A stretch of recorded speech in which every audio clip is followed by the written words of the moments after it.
Hello everyone and welcome back to my channel. I'm back to working on my camper. It's nice out. I'm sorry if I look a little sweaty. It's about 90 degrees here in Northeast Ohio. I made a huge mistake. I don't know if any of you have done this before, but as we were leaving a campground this weekend, I lifted up my tongue jack and I forgot to look at, what do you call that thing? The base plate. Well, the hitch pin wasn't secured all the way and it fell off and rolled away as I was driving home. So I found out why this groove is here. Let me show you how to replace that. I have an electric tongue jack and it came with a foot pad, which was nice. It increased the surface area. It didn't slide a whole lot. Well, it was attached by a hitch pin and I forgot to check if the hitch pin was secured properly. It wasn't. So when I pulled away, it jiggled loose and fell off and I lost it somewhere on the highway coming home. So I purchased another one. The link is in the description. If you encounter the same problem, you can replace it as well.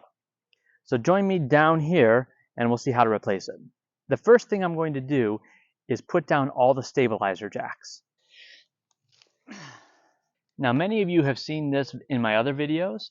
I just use a drill with a 3/4 inch socket. It fits right on here, puts it down real quickly. Don't mind the noise.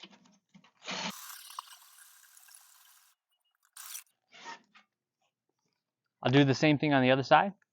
Now as you can see behind me, I also supported the frame with a couple of 4x4s back here, just in case. Now an easier way would probably be just to put the trailer on my hitch on my truck, but I don't want to set that up, so I'm just going to do it this way. It's probably the safer way to do this. I will raise this up and just put the new guy on. Here is the new tongue jack foot pad. It will increase the surface area. It won't dig into the piece of wood I have down here, and it just makes it a little bit more stable. The other thing I like about this foot pad is that it's adjustable. You can take this hitch pin out and adjust it, especially when you're camping and you're on an uneven spot. You can drop it down, or if you're low, you can drop it up, and then you don't have to bring a bunch of these 4x4s or 2x4s. So I will raise the jack, put this on. Let's hope this doesn't fall off.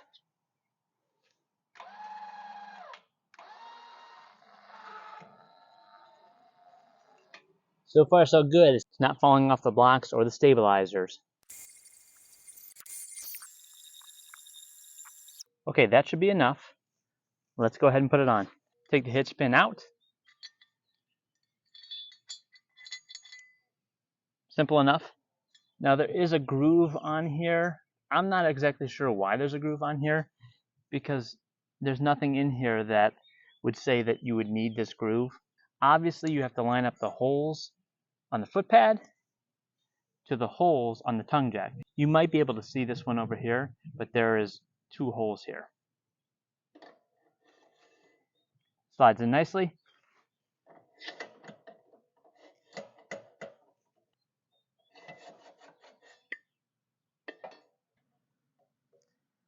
Okay, so one problem here is that it doesn't go up all the way. I don't know if I'm going to cut this off or what.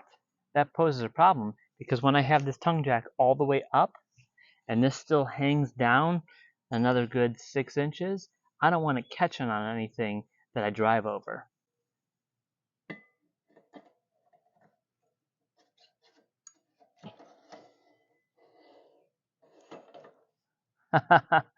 So I found out why this groove is here. There must be something up inside here that lets it go all the way up.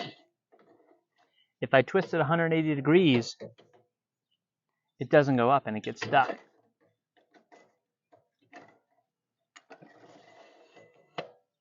That's much better. So if you take my advice, just make sure it goes in all the way before you put the hitch pin.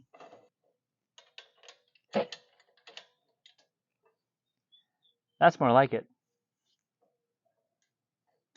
Now that was the easiest improvement I've ever done on my camper. Now of course I will lower the tongue jack and that's it. There you have it, replacing the tongue jack foot pad on the travel trailer. Thanks for watching. Please subscribe.